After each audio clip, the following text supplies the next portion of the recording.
My name's Brian Levy. I'm a principal with Manchester Care Homes and Cambridge Caregivers. I'm really excited to launch this podcast, Manchester Living Podcast, to help people navigate this crazy maze of elder care. There's so many terms and conditions, rules, regulations, acronyms, where to go and what to do. And I hope that we can help shed some light and help navigate the crazy maze of elder care. I plan to have thought leaders and experts share their knowledge on the show, and I'm really excited to share with you. Each show will have a new and noteworthy segment, a quick snippet into a hot topic. Let's talk about the pink elephant in the room, COVID-19. It's real, it's scary, and we can do this. Mask up, get vaccinated, and be aware. Take care of your elders, check in on them. Once you've been vaccinated, you're not out of the clear, so please continue to wear a mask. I'll have vaccination links on my website, manchesterlivingpodcast.com. You can log on and see where you can get vaccinated as well. So let's jump into it. My guests today, Brian Harmon and Joe Alts. Joe, you're the Executive Director of Pajamas for Seniors and a long history as an RN and hospice nurse. Brian, PT with over 20 years experience in elder care. Right. Wow, I made y'all sound real old, didn't I? These two are great friends of mine and also mentors in the industry, thought leaders, and I'm just excited to have y'all on the first episode of Manchester Living Podcast. Yeah, we're honored to be here. Thanks I for am being honored here. too. This is great. So thank you. So exactly. We talk a lot offline and off camera about what it's like in our world. And when our phones ring, it's very similar. It's someone in crisis mode. Someone that has two kids at home, aging parents, mom fell, dad had a stroke, we're now in crisis mode, and oh, by the way, we're getting discharged from a SNF or from the hospital tomorrow morning. Brian, Right. what do I do? Right. So what do you do? Yeah. So we feel those phone calls a lot. You know, it's usually it's the scenario that you just pointed out. It very rarely happens when there's not like a crisis thing happening, right? Now, every now and then we'll get a phone call where, hey, mom's in a SNF or rehab. She's coming home like next week, just FYI, right? But a lot of times it's, I'm calling you because my mom fell. She's being discharged tomorrow. We're not really sure what's a SNF, what's a rehab.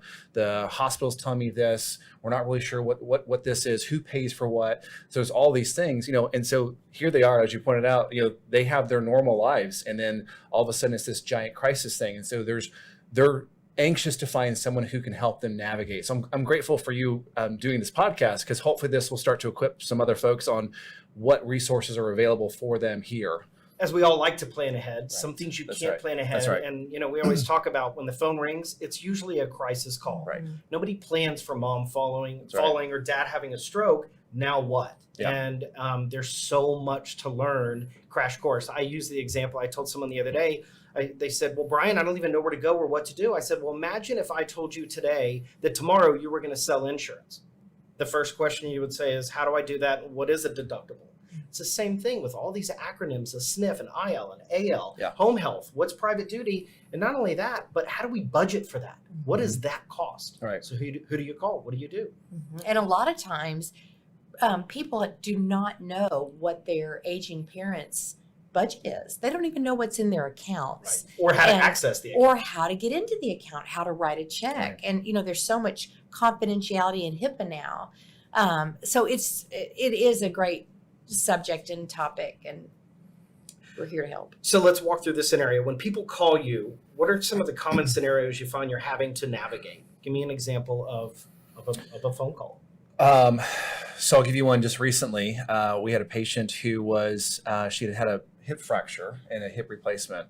And the facility, one of the communities that I work with, had given her the daughter my phone number. And so she was coming home from a rehab, was scheduled to come home from a rehab, ended up developing a wound that festered, got worse at the skilled nursing facility. And then lo and behold, like the skilled nursing facility finally gives us the orders, you know, the day she's coming home. And so because of that, there was a lack of care planning on that. And so that also adds to increased stress and anxiety for their family members, because, you know, they're trying to engage with me early on to make sure that there's some care planning going on in coordination at the skilled nursing facility level or the rehab level, and that didn't happen. And so she's now stressed because that part didn't happen. So that was a recent example on, you know, the the anxiety that can happen with family members who are even trying to be proactive. Sure. And you're trying to make a sound decision under stress in crisis mode. Doesn't always happen. That's right. And with COVID, the family members can't really be there at the bedside. So they have to go by the report they're getting from their loved one or from a case manager. Right. So they're not standing at the bedside. Yes. Having an advocate is so important. And it's hard to do now. I mean, there are too many rules and regulations. Yep. So I give the advice: don't go anywhere. Stay home and let the vendors come to you. You know, there's mobile health care, nurses next door. There's mobile podiatry, mobile X-ray, mobile dentistry, mobile everything. So don't go anywhere. Mm-hmm. Yeah. Let's talk a little bit about when you are isolated. We were talking earlier about Alexa and some of those other tools and technology people can use to help them while they are home and isolated. Yeah, so in fact, a lot of people don't know this, but Best Buy, which is like my favorite store ever. In fact, when my wife takes me to Marshall's or Ross, like the agreement is if I go suffer through those two stores, then you got to come with me to Best Buy. So it's always been, as a guy, all the tech, all the pretty screens, whatever. But a lot of people don't know that. I think it's been probably 18 months ago. Best Buy decided they made a strategic. I don't know if we say investment, but it is an investment, a strategic plan to move into senior care in the form of smart home devices for seniors. So they hired their first ever chief medical officer about 18 months ago to help spearhead this. Yeah, a lot of people don't know that.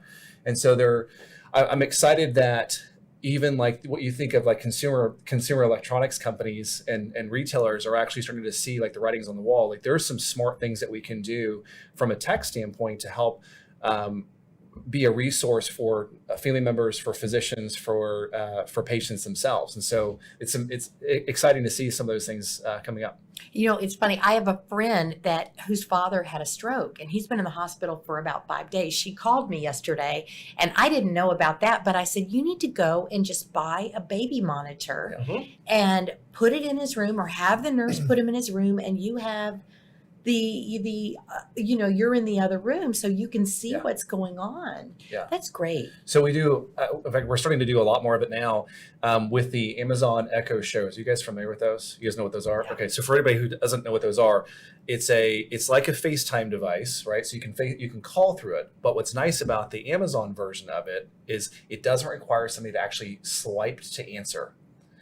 So you can actually, from 2,000 miles away, you can drop in, if you will, on that device and actually video conference with your loved one. You can check on them, make sure that they've taken their meds. And so we've actually instituted that. So we have one client who just recently discharged. And so the process, they were worried about her mom being able to remember to take her meds. Now, functionally, she's fairly okay. We're not worried about her falling and those kind of things, but we are concerned about her remembering to take her meds. And that's always been an issue.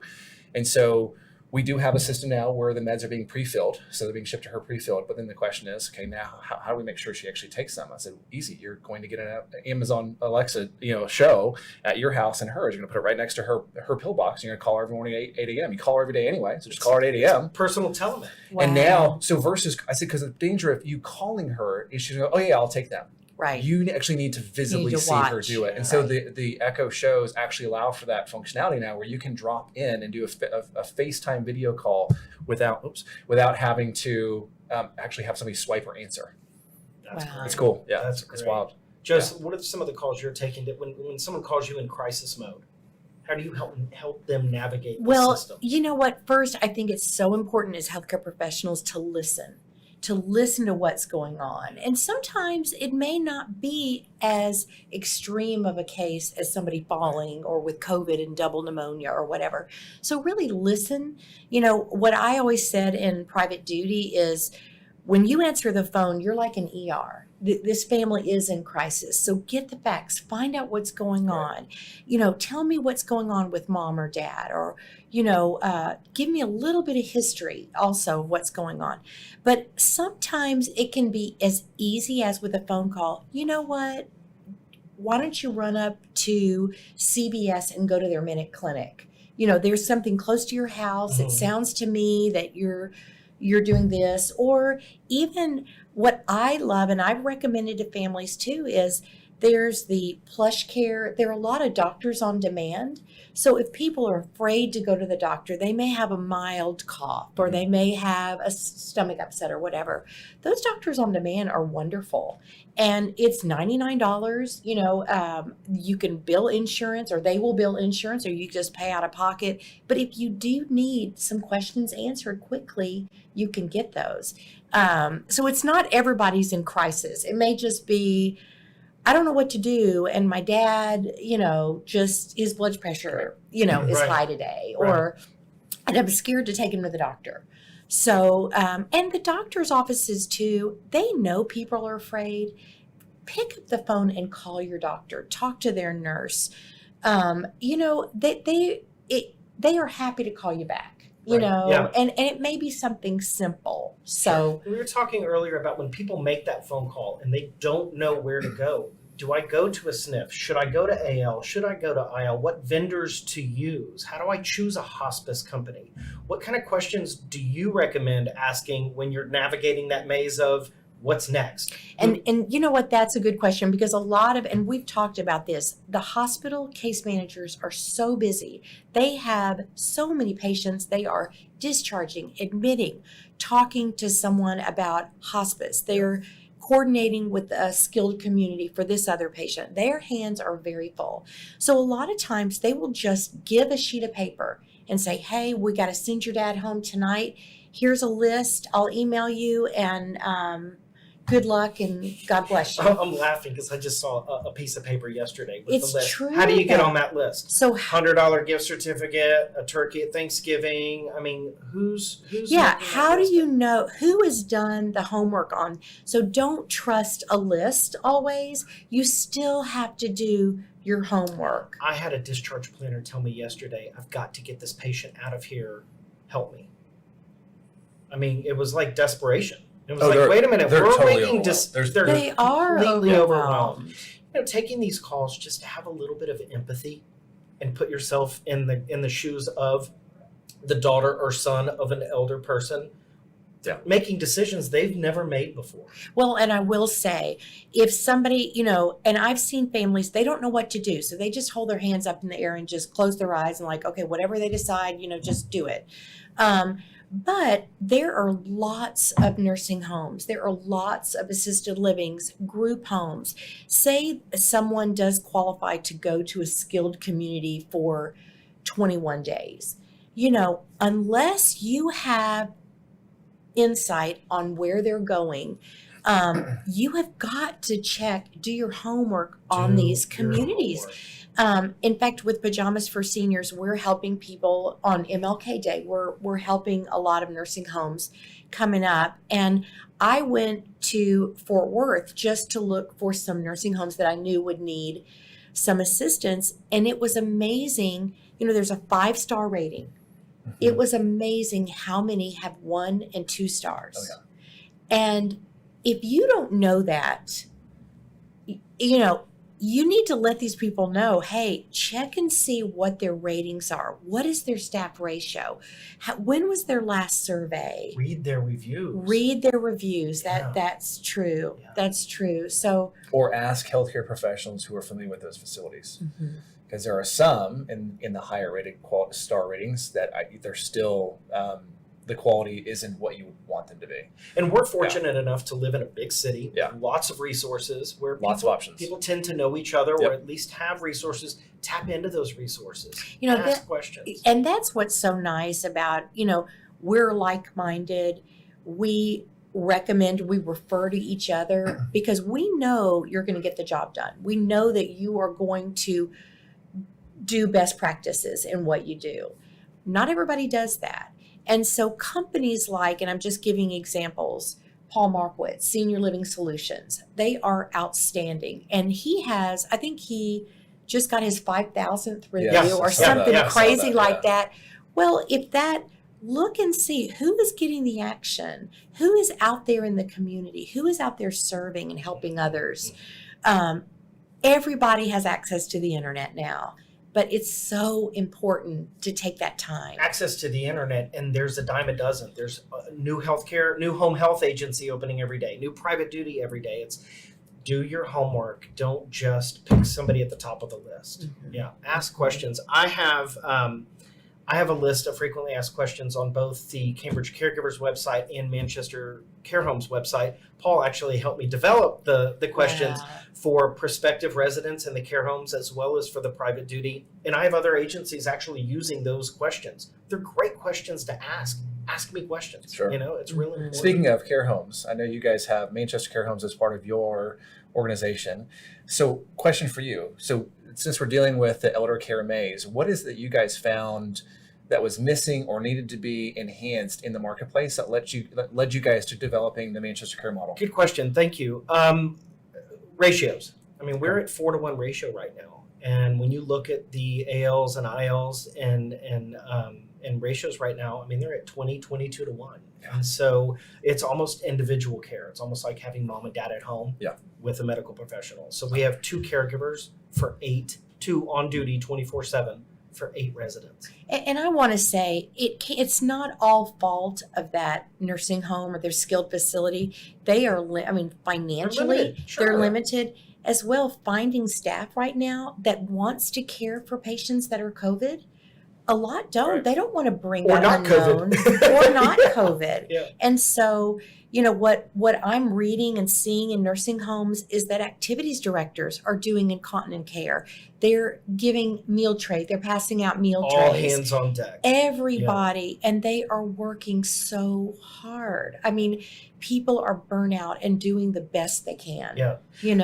Brian, we were talking earlier. So our staff just got vaccinated for Cambridge Caregiver side, and then all of the residents yesterday, thanks to our director of nursing, all of our residents got vaccinated. We were talking earlier about some statistics. Do you want to share those? The statistics on vaccination. Yeah. One of the things that has been a concern for a while has been the risk of reinfection. And so the recent statistic that I was able to pull from yesterday or from January 5th was worldwide there's been 81 million people who've had a positive coronavirus test, right? So they've been infected with the virus. To date, worldwide, they've had 36 or 37 positive cases where they've been reinfected.